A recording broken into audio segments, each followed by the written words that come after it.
Okay, good morning and good evening for Canadian side colleagues, and welcome to the 61st edition of the Tourism Online Forum series here in early January 2026, and also Happy New Year for the new beginning. We are very delighted to have you joining us. This online forum is hosted by the Center for Advanced Tourism Research, CATS, at Hokkaido University. And this is your Mo. This is a host Mo. And it's a really honor to welcome Professor Troi Tran, who will be sharing his recent research on post-industrial enrichment and the tourismization of beer heritage. We're looking forward to hearing from the insight and finding that he has been exploring. So Dr. Wan is a professor in the Department of Urban and Tourism Studies at the University of Quebec in Montreal, where he teaches in the Food Studies program. He is author of two books. Manager, it is a bury or sorry, I was just reading English. Eating and Drinking and Universal Experience in 2012, and also The Globalization of Food 2024. So he is apparently expert for not only the brewery management, but also for food tourism. And he is currently a president of the Folklore Study Association of Canada. So a few housekeeping notes before we begin. So this session will be recorded and later made available on the CAT's YouTube channel for those who wish to revisit the lecture or translate with a subtitle in your preferred language. And we encourage you to leave your question and comments in the Q&A box below. And subtitle captions are also available. Please click on the function if you need it. And without further ado, let's welcome Professor Wan to this morning's session. And Dr. Wan, the floor is yours. Well, thank you. Thank you very much. Good morning, everyone in Japan or elsewhere. Thank you very much, Professor Chu, for the invitation to present here at the Center for Advanced Tourism Studies. I'm very happy and very honored to be here with you and participating in this cycle of lectures.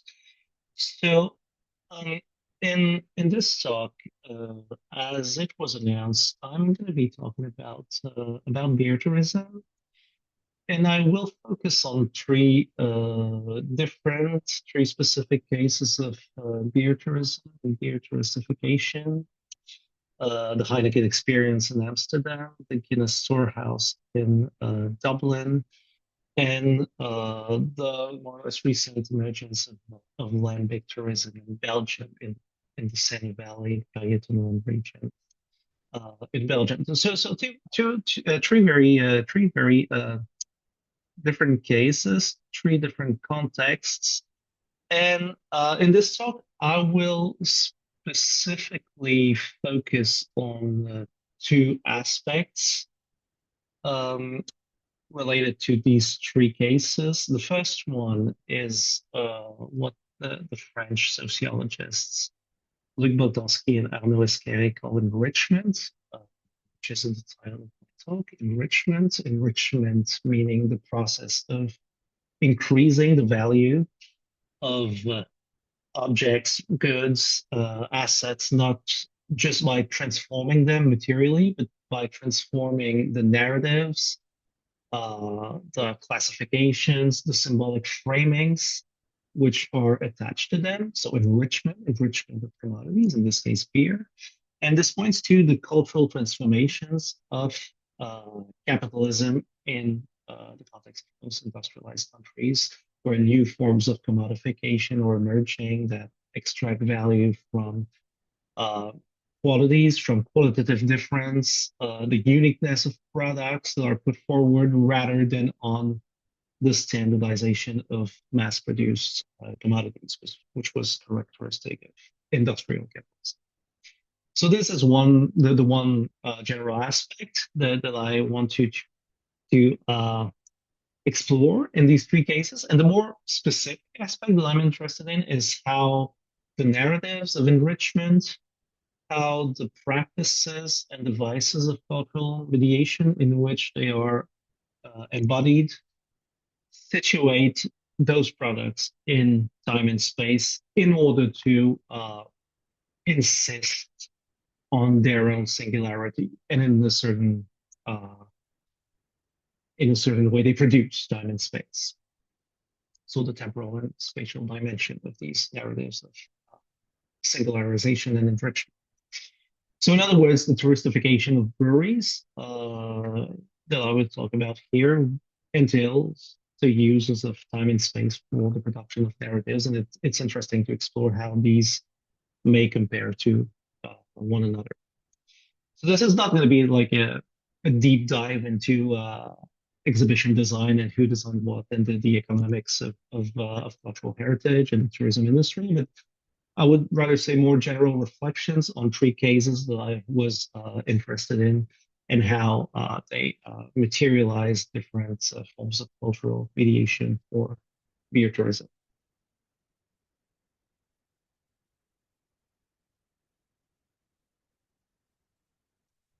Okay,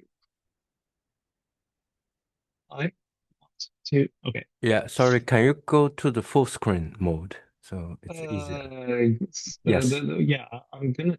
The thing is with full screen mode, it affects my Ah, other I see. screens. But I think we should be able to carry on with this. Okay. Ah, okay, no Uh, problem. Thank so yeah, Amsterdam Experience. Amsterdam Experience. Well, as some of you might have visited, it's a major tourist attraction in Amsterdam. One of the main tourist attractions in Amsterdam. It's part of the European route of industrial heritage, which was created in 2008, the route of industrial heritage. The building itself was built in 1867. It's been integrated, yeah, on this route of industrial heritage, which has, I think, four other breweries, all dating from more or less the same period where the industrialization of large brewing companies happened, more or less in the second half of the 19th century. So they also included the Carlsberg Visitor Center in Copenhagen, the Pilsner Brewery in Urkel in Czech Republic, and two other breweries in Poland. Because in the case of the beer industry, the global beer industry, a lot of the major brands that currently dominate the market were already present in the 19th century. So most of the macro breweries that we know, they were able to consolidate their position on the global markets very early in the 20th century. And therefore, in recent decades, we have witnessed different initiatives being put forward in order to capitalize precisely on this historical uh, continuity and durability of the brands in the context of a post-industrial transition. So in 1991, the Heineken factory, which is located at the edge of Amsterdam's city center, was converted into a heritage site. It was 3 years roughly after the brewing operations ceased in the building in order to move the production to a more modern factory that's adapted to scaling up production, much like several other large breweries that decided to move their production sites to more industrial areas in the outskirts of cities. And this is also the case in Montreal, that moved their production to a modern factory on the other side of the river. This process of transformation of the historic production site into a visitor center, this is something that we've seen for many other breweries like Budweiser in St. Louis, or Coors in Colorado, or Sapporo, so in Japan. And often breweries that will date from the end of the 19th century. And it's interesting to note that in these brewing museums, we beer is often presented both as a scientific product resulting from the technological advances of the Industrial Revolution, so the development of chemistry, laboratory research, pasteurization, which allowed for the development of a global industry, which allowed for beer to travel, since beer is the liquid that likes to travel. It needs to be pasteurized. And at the same time, these exhibits often focus on uh, the inscription of the brand into a long historical heritage that will be a testimony of the brand's resilience throughout history. And in the case of Heineken specifically, it was precisely um,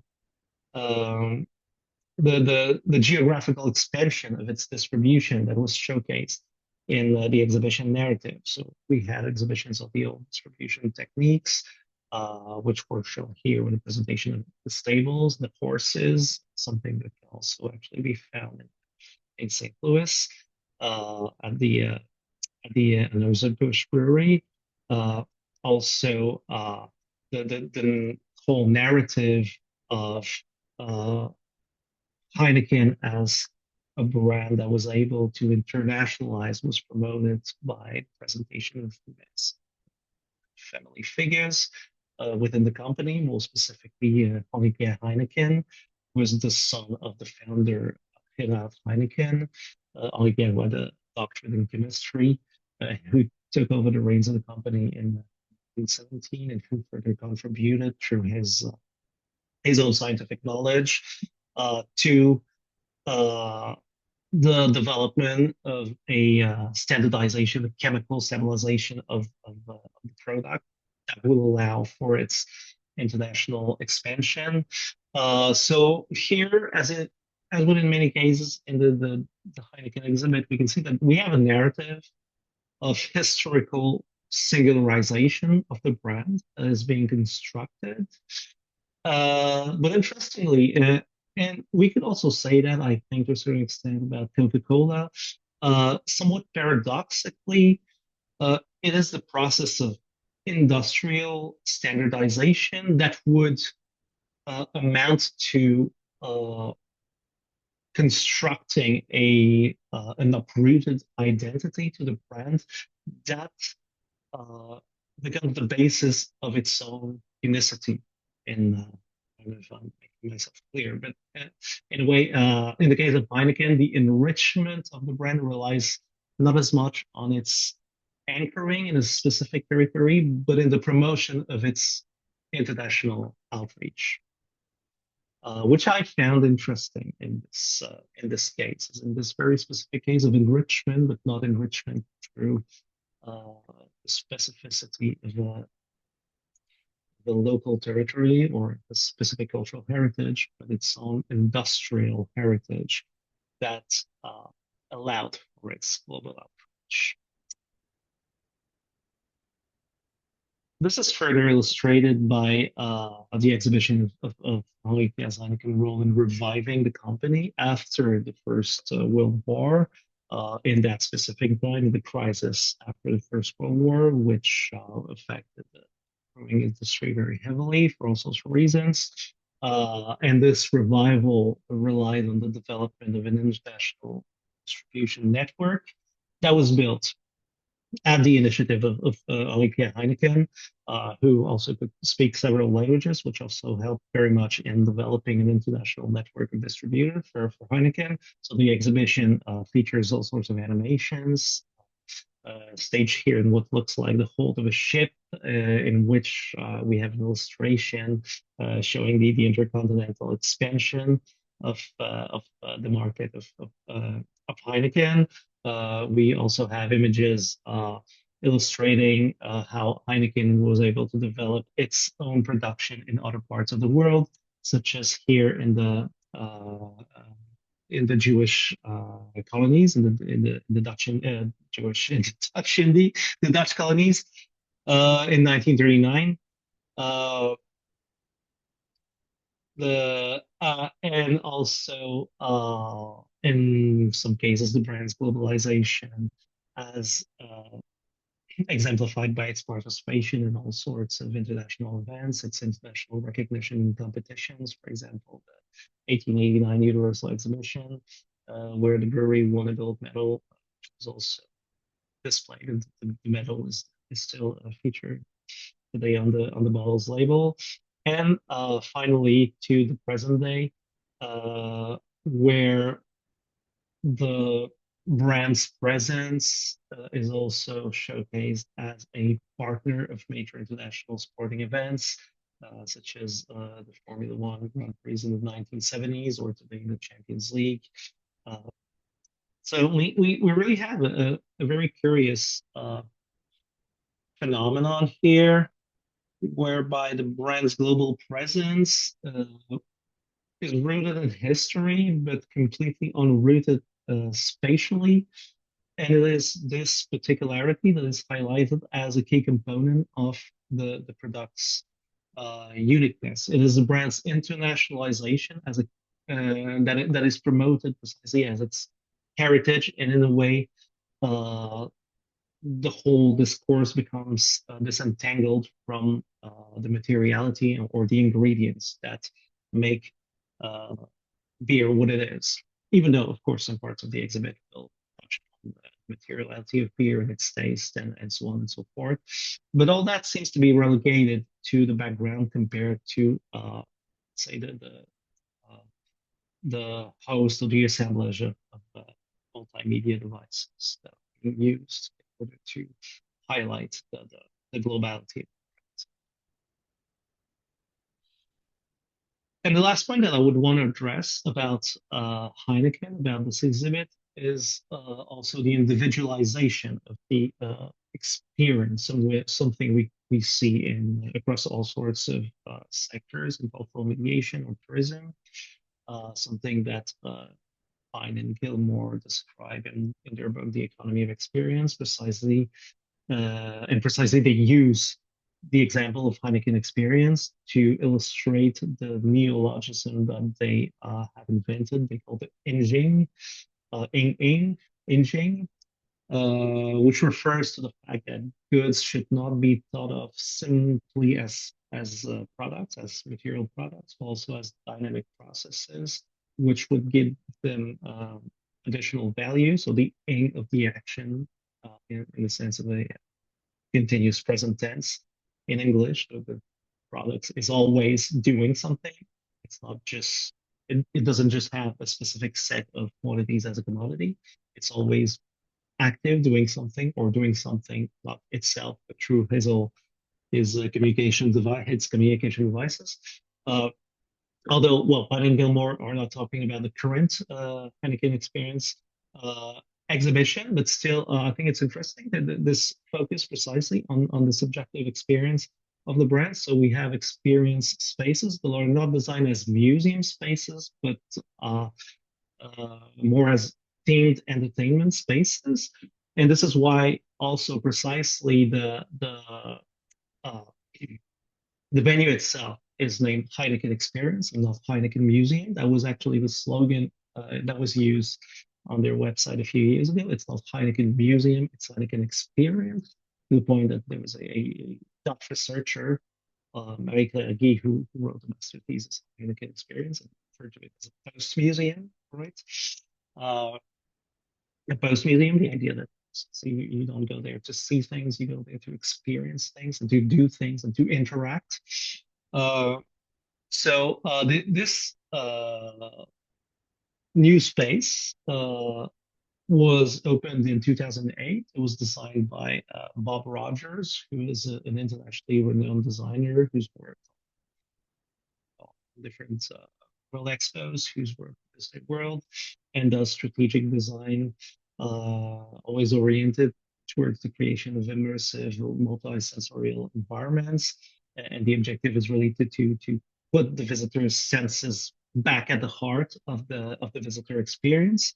The visitor space was really designed with a playful objective, in a way, in order to go further than the idea of the traditional museum, to this idea of the post museum, having exhibition spaces that are configured in a way that they no longer adheres to the museum model that would impose the authority of an expert voice, but rather following a model of interactivity and inviting users to play to some sort of non-linear learning and the creative use of space and so on and so forth.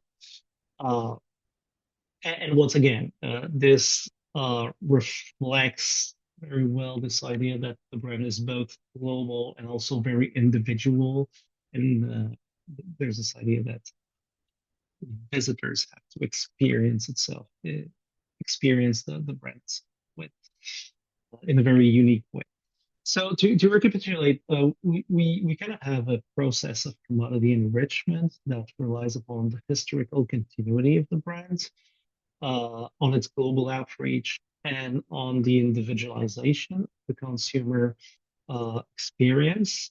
Uh, and this is perhaps best exemplified here, which is a kind of uh, bottling plant that is featured in the Heineken Experience, where you, as a visitor, can inscribe your own name on a Heineken bottle that you will buy, and so you can actually go home with your souvenir and your customized Heineken bottle with your name inscribed on it. So there really is this idea that we're trying, in the context of Heineken Experience, to uh, both individualize the experience of beer and at the same time disentangle it from, let's say, it's more local or uh, traditional connotations.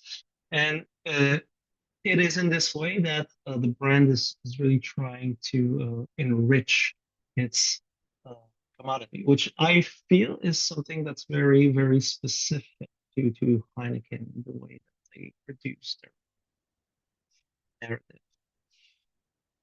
If we look at the if we look at the Guinness Storehouse, I think it's interesting to contrast this narrative focusing on internationalization and individualization with the Guinness Storehouse. The Guinness Storehouse could also be categorized as a post museum. We could trace many similarities between the two facilities. The two are very important tourist attractions uh, in their nation's biggest cities, so Dublin in this case.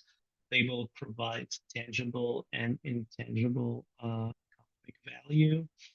Um, they participate in brand promotion. They can benefit from the visual communication of visitors posting photos on social media, therefore enhancing the brand presence. We have a six-story building in the context of the Guinness Storehouse. It was built at the turn of the 20th century, so a few decades after Heineken Experience, the building of Heineken Experience. It was built as a fermentation building that was part of a much older building complex that was built in the 18th century by Arthur Guinness.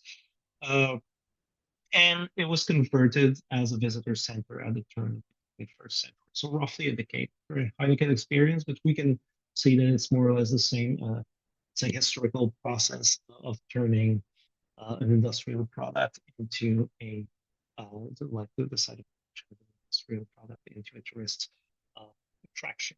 And when we look at the inside, we also see all the hallmarks of post-industrial enrichment and the experience economies. We have immersive exhibition displays. We have interactive multi-sensorial devices. We have a plethora of tie-in commodities being sold at the gift shop.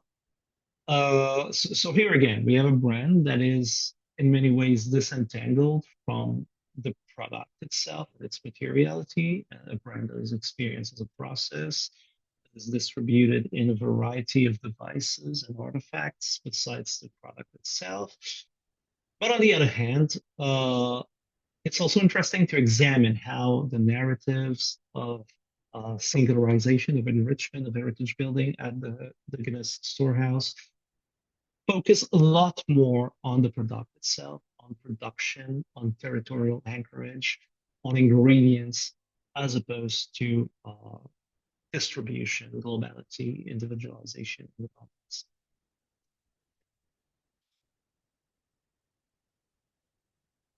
So uh, the main exhibition, so sorry for that. This is the animation that you get when you enter the exhibit. Oh, this,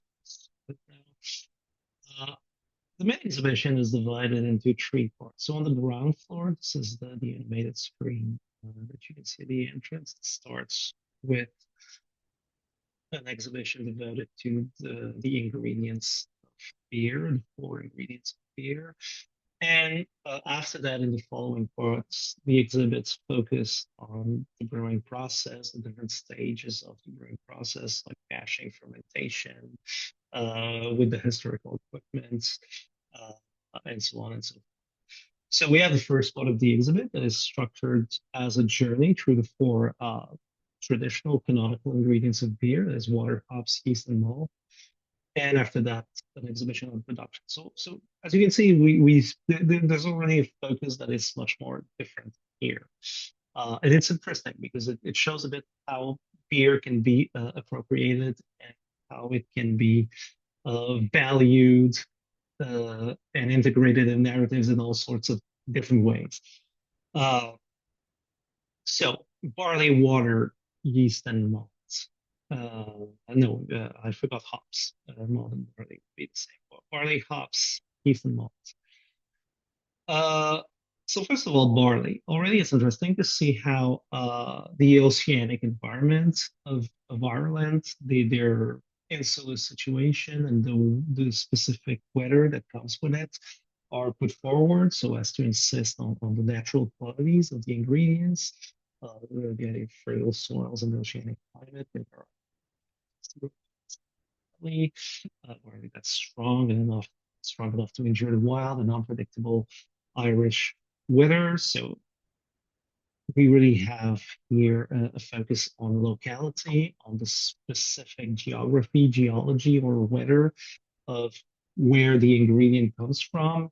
Also, the focus on the cultivators themselves, the know-how that they develop, and the care that they put into growing these specific varieties of barleys that is celebrated here. So already we can see that we operate in a very different we operate in a very different time space of rootedness, a certain attunement to the natural rhythm that contrasts uh, with the uprootedness or the abstract globality of Heineken.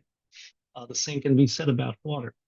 Water, as we know, is very central as an ingredient for the development and the specificity of beer styles. Breweries will often adapt their products to the local water profiles. So the exhibit accordingly insists on the specificity of the water from the River Liffey, that's Dublin, and from its source in the Wicklow Mountains, or south of Dublin. Uh, so once again, despite we're talking about the fact that we're talking about a very global brand, just as global as Heineken, it's interesting to see how they focus very much on the local aspects uh, of it. This is not exactly the case for hops because, well, they don't really grow hops that much in Ireland. Their hops is important, but for yeast, though, Guinness also emphasized the uniqueness proprietary yeast strain that they have isolated uh, at the beginning of the 20th century. This idea that there's a historical continuity, but also the local aspect to the yeast, the yeast that they've used uh, since 1903. Uh, the idea that this lively ingredient will add some of the uniqueness, some of the personality, some of the magic that is associated precisely uh, with the beer that plays a role for the spatial flavor and texture of the stout. So as you can see, we really have a very contrasting discourse here on the specificity of the product itself and its material components, even if well, the beer themselves are not necessarily present in the exhibit. There is really an attempt to enrich the product by emphasizing and overemphasizing on its local rooting. And as we said, the following exhibit features the following exhibits feature the different stages of the brewing process, just milling and boiling and mashing and fermenting, with animations, historical artifacts, uh, presentations on the transmission of know-how and craftsmanship, showing the transformation of materials. Also, they have a section on the importance of cask making, uh, and all the craft and the specific industry that was developed just around the factory for the building of the casks. Uh, and that once again insists a lot on the specificity of the materials, which is the wood and the copper that's being used for the special cast covering buildings. So we can see that if we compare these two exhibits, even if at the structural level, we have two very comparable cases of post-industrial enrichment, uh, whereas an industrial and in many ways standardized commodity is now being enriched and requalified with the use of heritage narratives and all sorts of interactive displays that focus uh, sensory connections between and meaningful connections between the visitor and the brand. But in terms of content, I think it's interesting to see that we have really two very different discourses of singularization. In the accreditedness of the global presence in the case of Heineken and the territorial angle in the case of Guinness.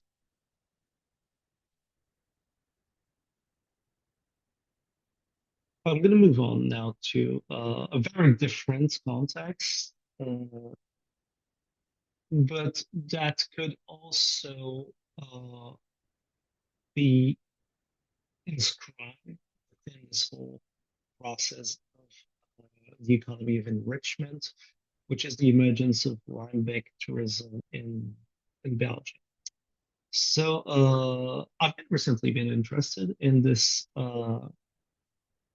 specific niche beer sector, lambic and goes, and more generally fermentation, uh, which is a brewing technique that involves exposing the wort to open air, usually overnight during the colder months of winter, so that the wort overnight can be inoculated by microorganisms in the surrounding environment.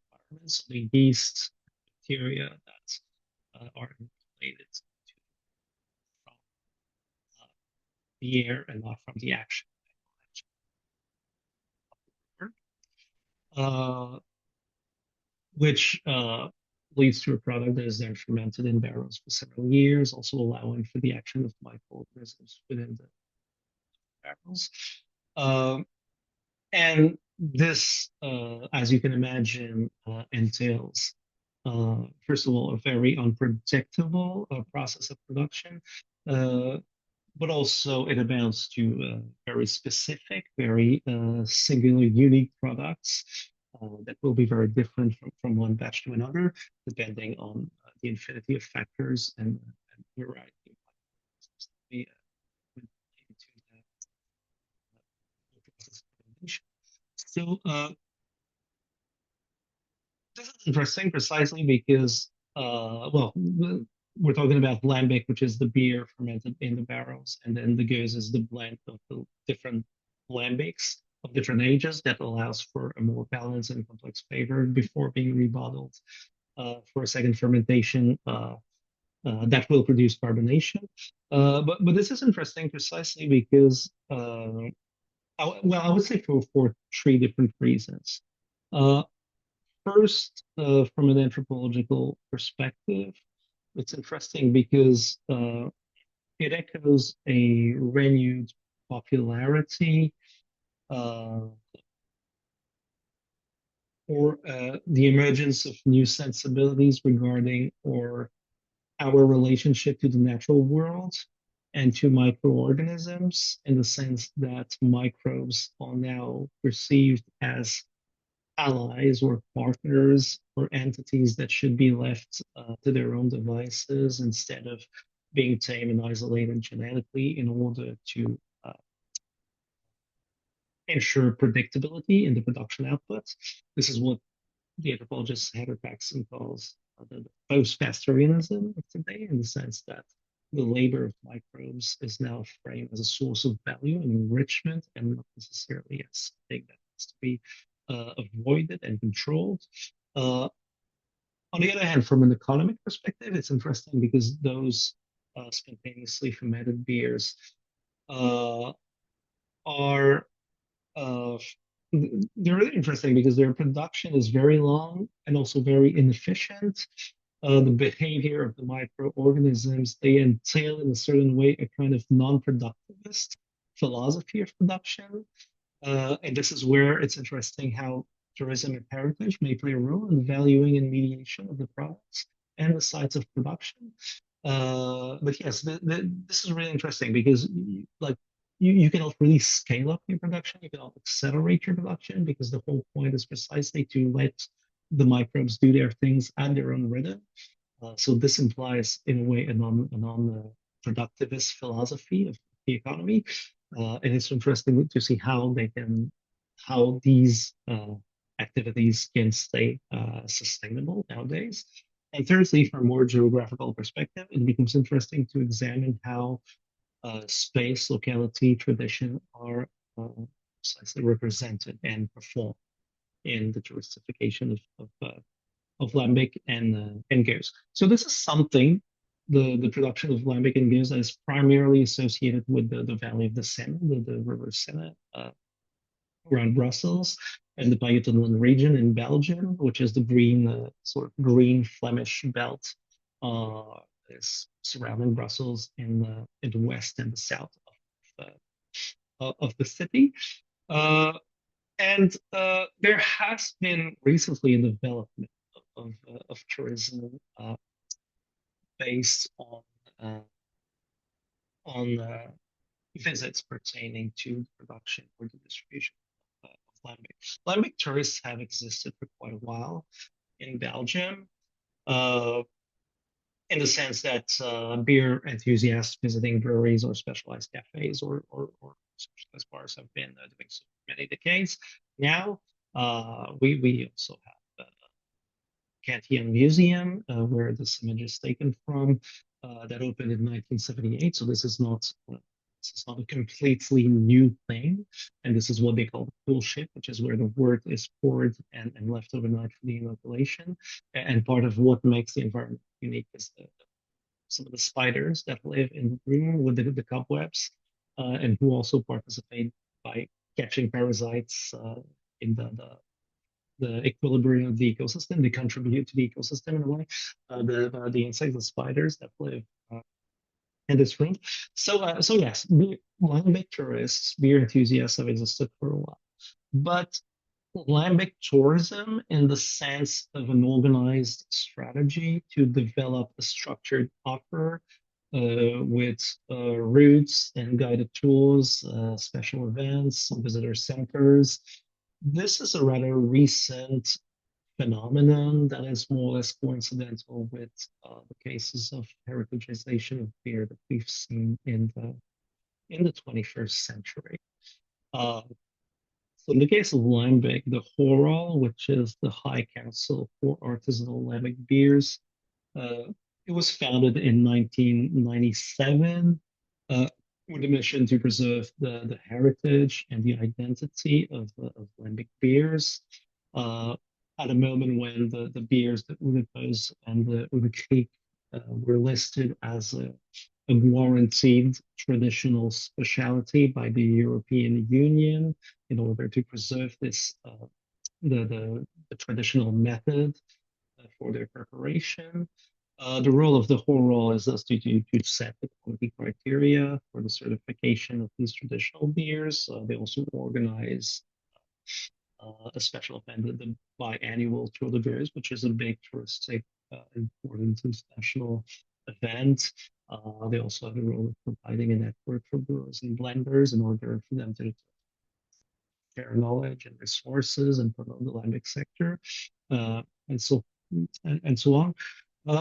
So despite the product being advertised often as ancestral and traditional, its institutionalization as a cultural heritage and as a tourism asset is fairly recent, especially since lambic had almost disappeared.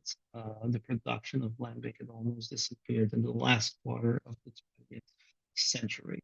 There's a Dutch geographer, Aristotle, who wrote about the heritage and the process of heritagization of lambic and the debates that surround it, because there's also all sorts of cultural debates on the actual history of the origins of lambic. There's a book published recently on the history of lambic that contests some of the narratives that are being promoted by some producers as beer that would date from the Middle Ages or 16th century. Whereas the actual recipe of lambic might not be as old, and there's also all sorts of debates existing within the group of lambic producers surrounding the mission of Horal and what their position should be on the definition of authenticity. Should we be strict? Should we be more inclusive in what we consider lambic? So these are debates that I'm not going to go into, but they kind of show how some sort of, let's say, uh, a new interest in the issue of authenticity itself has reemerged recently in the debate surrounding the heritagization of lambic. So more recently, we have a lambic visitor center that opened in 2011. So it's something that's still ongoing. The idea of developing a cultural offer for beer tourism. There's a tour operator, also lambic tours, that organizes across the region for international tourists, especially since we're talking about very small Belgian villages in the Pajottenland and Sen Valley that are not necessarily easily accessible, and also the facilities themselves are not open very often. It's one day a week, so that's why there has been a market for a tour operator to organize visit across the region, especially for international tourists. Other breweries have opened in very recent years tasting rooms. This is the Troi Tran, the lambic brewing facility in Lot in the Sena Valley that opened to the public in 2016. So we have a site that includes a breweries, a barrel house, a visit of all the blending and bottling operations, breeding shop, and a tasting room where visitors can play board games and also enjoy uh, different sample products. There's also the Boom Brewery, which has opened a new visitor center in 2021 that also offers tours with tastings. And there's a few other examples of these breweries and blenderies that have decided to offer in a way more than just beer, and but also frame the product and the uniqueness of the region's ecology and ecosystem, and the specific craft that has been developed for the creation of lambic. So it's interesting that compared to the massive museum and entertainment facilities operated by the microbreweries, these specific cases of breweries and blenderies, uh, I mean, it's interesting in the sense that they also, in a way, participate in the process of the culturalization of the economy, the development of the economy of enrichment, in the sense that they will put forward the idea that something magic, something unique, something irreplaceable in the air of the open land, in the water of the Seine Valley, uh, in the sense that the materials that is used for the cacks and the bottles also to a certain extent, or well, to a great extent, will participate in developing unique products. So all this echoes what we've said on the mobilization of narratives, of singularization for the enrichment of commodities. The idea that we have this extraction, the surplus of value that's provided by the cultural or historical dimensions of the product. But however, I think it's important to insist on the difference between the philosophies of production, on the economic diversity in beer production, and how this translates also in forms of cultural mediation. So this is well, this is Cantillon. This is the motto of Cantillon. Le temps ne respecte pas ce qui se fait sans lui. So time does not respect what is done without it. It sounds better in French. In English, there's something with syllables. Time does not respect what is done without it. So what do we mean by time? So I think time here can be interpreted in three ways. Well, the time of the artisans, the time that they have to put into uh, uh, beer in order to craft product. Time does not respect what is done without time. Time is tradition. Time as intangible heritage, the embodiment of a of a territory, of local history, and finally, time as the rhythms of nature, the time of living organisms who work at their own pace and according to their own rules. So I think it's interesting because this also applies to the touristification of lambic, which has developed an offer in which the mediation is centered around the ecology of materials, the air that you're going to breathe when you visit the breweries, the blenderies, uh, the materials that are involved in the production, rather than on the construction of narratives that are disentangled from the sites of production, as we will see in the context of uh, the museums or the post museums of the microbreweries. So that was it, and thank you very much for listening to me and listening if you have questions. Thank you very much, Dr. Wan, for your wonderful lecture. So now is a question. I think you mentioned a lot of important concept and theories, for example, post-particularism. I don't know if I pronounce it right. And also the economy of enrichment. This is a very interesting theory for me. So we welcome questions live. You can raise up your hand and also put in the chat. Also, Yanti has a question. Hello, professors. Happy New Year. I'm sorry I have to leave early. That's not a question. Just she's always joining us because she's from Indonesia. Yeah, which is wonderful. What about if we have a question now, please raise up your hand. And also leave your question in the Q&A box or in the chat. Everything is fine. So before question coming in, I would like to ask, this could be a very difficult questions.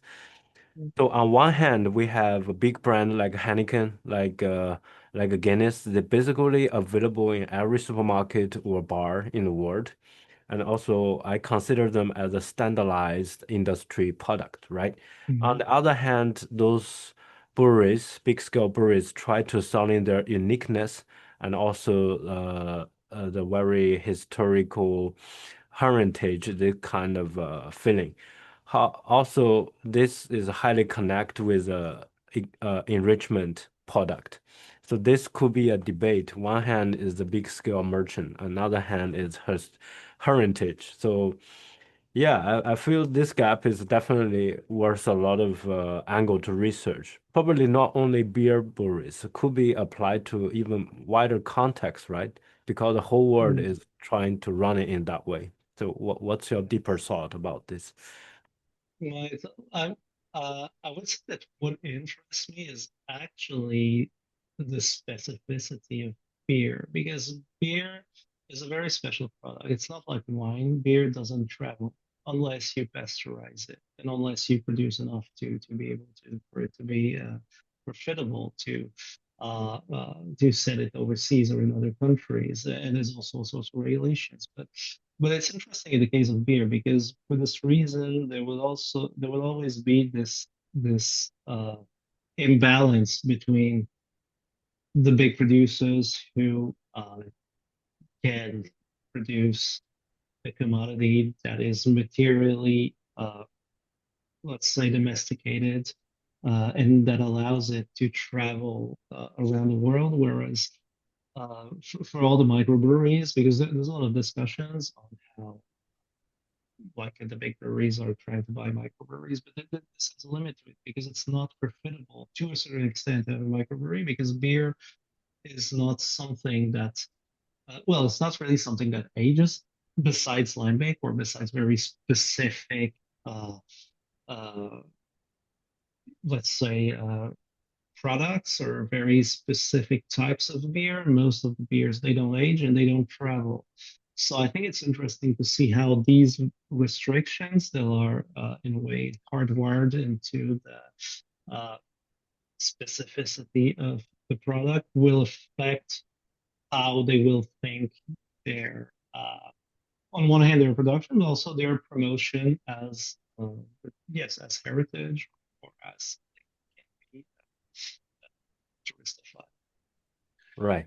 Thank you very much. We have a question from Nanaka Fujiwara. Probably I can invite her to talk directly with us. Is that okay, Fujiwara-san? Yeah, yeah. うんはい。Yes. Please go ahead.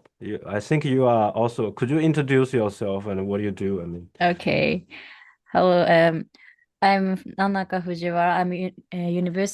I'm student of global food resources student. I'm graduate school student, master course. Then I have one questions, and I thank you for Van Sensei's lectures with variety of example.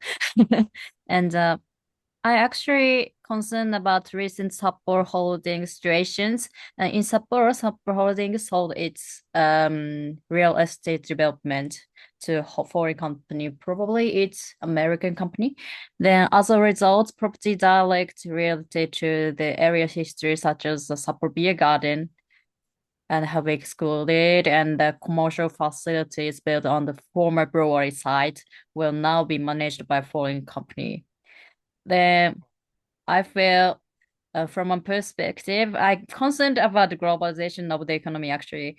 My major is local community and local economics actually. So to be honest, although the property in the question are not directly historic buildings as I mentioned in the chart, the fact that the site with historical significance such as former brewery will be under the control of the foreign country actually, rather than the Japanese one, raises the concern about the loss of regional cultures and uniqueness and potential of homogeneous. Then, in this context, I'd like to ask Van Sensei's Professor Van Sensei and ask how we might interpret it and this event involving suburbs like how to say, considering the conflicting element of global economics integration and the regional circulation. Hmm. Oh, sorry, could you repeat the question? Sorry? Oh, sorry, could you repeat the question? I think I missed it. My question is, I'd like you ask how you might interpret this event involving suburbs, as I mentioned. Like um, it's Oh, probably global economic integration and also the relation with tourism and business practice, I think. yes. I don't think I have a very positive answer to that. Because well, yeah, I don't know about yeah the global. There's been all sorts of, as we've said, sorts of mergers and acquisitions that are going on. And it's hard to follow in the global beer industry. But yes, in the context of Quebec, uh, Mm. there I don't think this hasn't really moved in recent years, even though there's been an explosion of microbreweries. Uh, Yeah. but now it's getting stabilized because I think the market was getting saturated, but it's always been 90% tree brewer, tree makers, and 10% 300 and microbreweries. And Mm-hmm. it's really hard to diversify the economy because besides uh, I would say besides the deals that they would have with bars and supermarkets and sorts of that's pretty clear. They're also always present in festivals uh, and then other uh, all the other occasions where you're gonna have large publics. So, uh, it's really been hard, and this is why I think it's interesting to focus on an economic diversity that exists in the context of beer production, since the producers are not occupying really the same market. But Mm-hmm. at the same time, how this, I don't think I'm really answering your question, but at the same time, how this is uh, always very fragile for producers and all the producers I'm talking about, they're very happy with doing what they're doing and not care about profitability or expansion. And the let's say the big market is also not really interested in them, so they do their own thing. So it's interesting to see that we can have different conceptions of the economy, but uh, at the same time, the let's say the imbalance uh, implies Mm-hmm. always a kind Yeah. of fragility. Well, I don't think I answered your question, but that I mean that's the way I see the situation. Mm-hmm. Yeah, thank you so much. I actually am Mm, interested in the local brewery, microbrewery, as you mentioned. yeah, So I also concerned about yeah, how do I say, big economics and the big companies and yes, yeah, and how do you say, microbreweries relations. So I asked yeah, this question. yeah. But yeah, but in the context of Quebec, it's the one that are very successful that have been bought, but all the other Mm-hmm. ones don't have the material capacity to expand their production. So the big companies are not really interested in buying them, but at the same time, it often means that they have 5 employees or that there's all Yeah, some thank you sort so of much. Yeah. Yeah. yeah. By the way, Fujiwara-san, could you also introduce your role in the university? Because last time you gave me this flyer about the University Beer Club. Do you uh, want to introduce about that? Thanks so much. Yeah. Um, as I said, I'm interested in the craft beers, and I do the part-time job in the microbrewery in Sapporo City. And then I'm a member of, uh, could you show the advertisement, okay? okay. Yeah. Sorry, Juan, can you close your screen sharing so everybody can see me much clearly? Also, Yeah, that's that, So it. yes, yeah. I am. Sorry. That's the community brewery Okay, close to we can. university she work with. Also, this is a university beer club, right? Yes, University Yeah. Beer Oh Club. yes, I see. Mm, Yeah, we're gonna have a event in next month mm, about microbrewery and craft beer in Hokkaido. Oh, We positively act for supporting the microbrewery in Hokkaido. Yeah. mm. and how is the economy of the microbrewery in Hokkaido? I think it's increasing. Then last year, probably 10 brewery is how do I say born. Oh, So okay. yeah, year by year, it's increasing. The market, also the company. Hmm.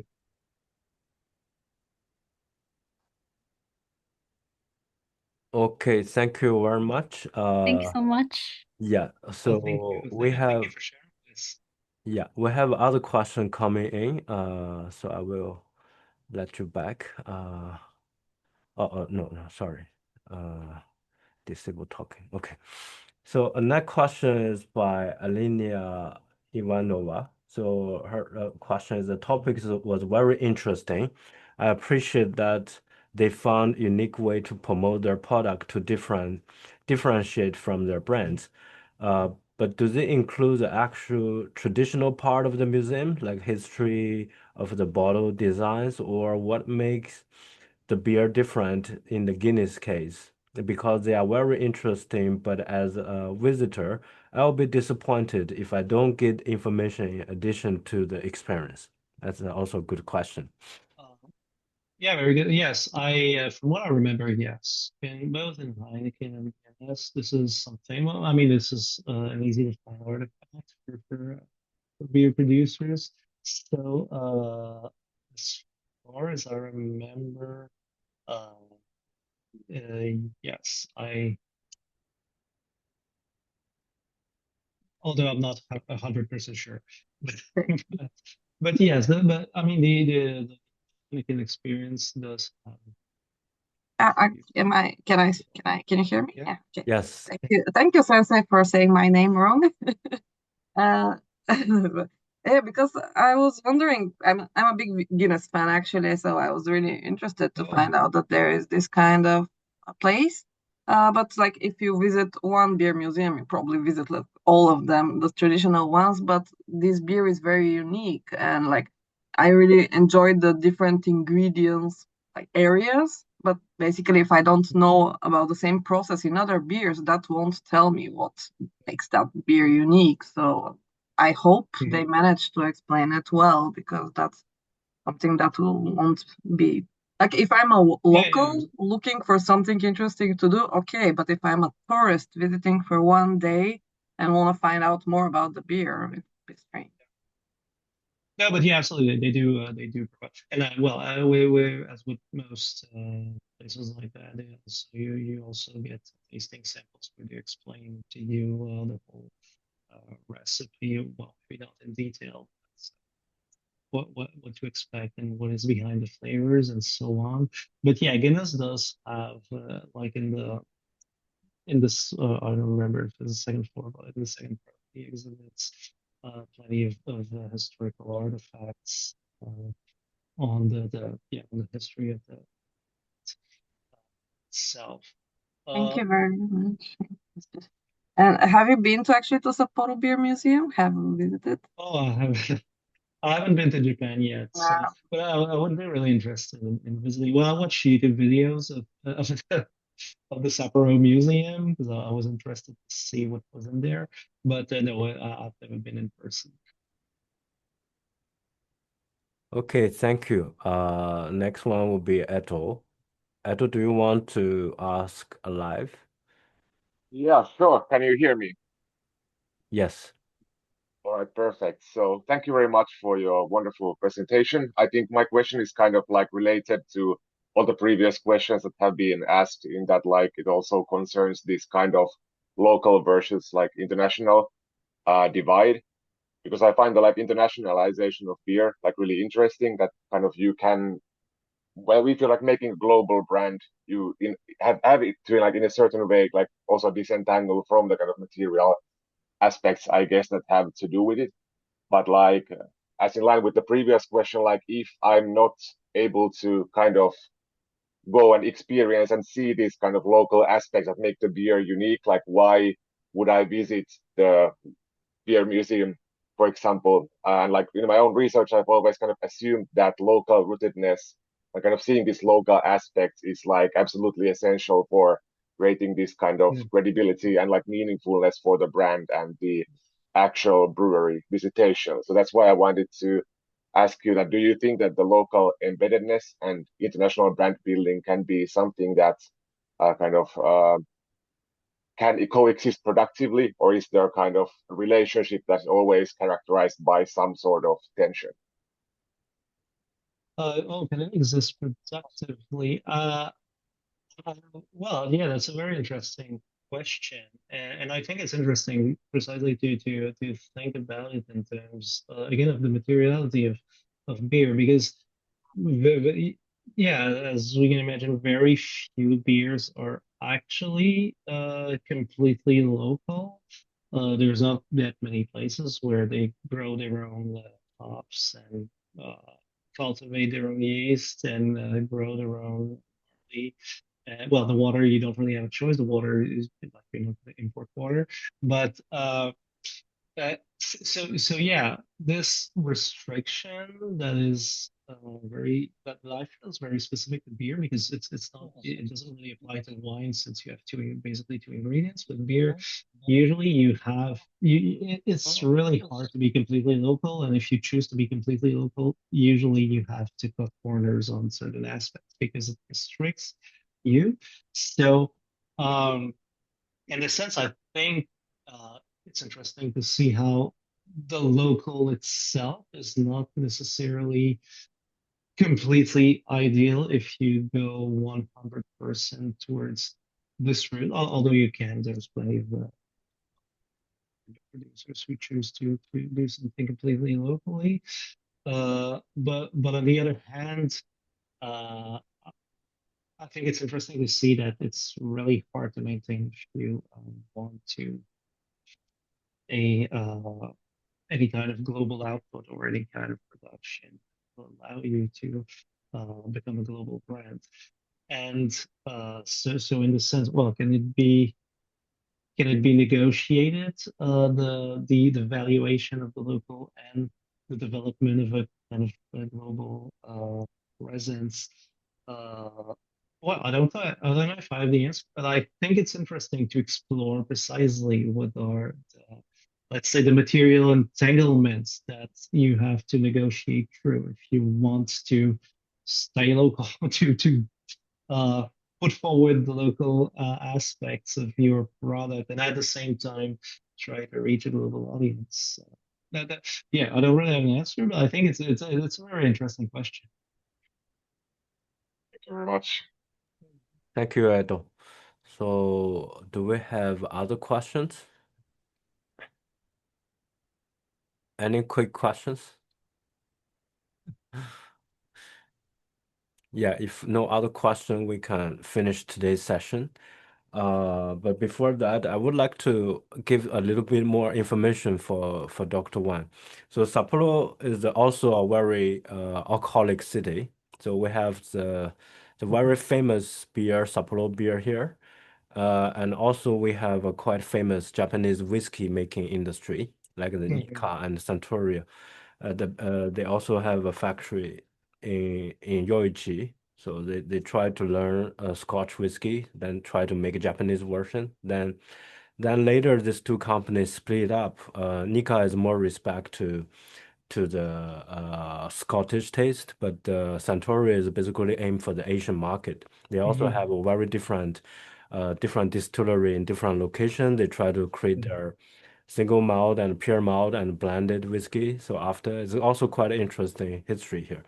So if you have a chance to do a field work in Hokkaido, you will definitely have a lot of new information in non-European context. Yeah, which Oh, is also very well, interesting. that would sound that sounds Yeah. awesome. Yeah. And one more kind of additional information from my perspective, because nowadays, like probably Fujiwara-san also mentioned, in Japan, there's a lot of Mako brewery revitalization movement in contract with a big scale brewery like Asahi, Suntory, whatever. But now a lot of hundreds of probably small scale Mako brewery, they try to make it their regional brand all over Japan. Yes. A lot of them also located in non-urban area. They try to revitalize the local Very. economy, increasing Yeah. tourism and social exchange. Like Edo also mentioned about the social Yes. embedments part is also connect with that. Right. If you have an And interest, yeah, definitely that's please interesting. visit. Is there support from the public sector to Yeah. develop these new breweries, or because well, here in Quebec, it was.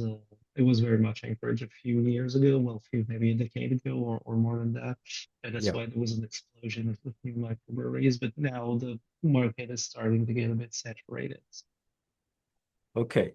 We don't want to keep you too long, and very thank you very, very much for your spending your evening time. It's better than wake you up at 5 Yeah. a.m. to use Okay. our evening time. So one I more time, appreciate thank this. you very much. Yes.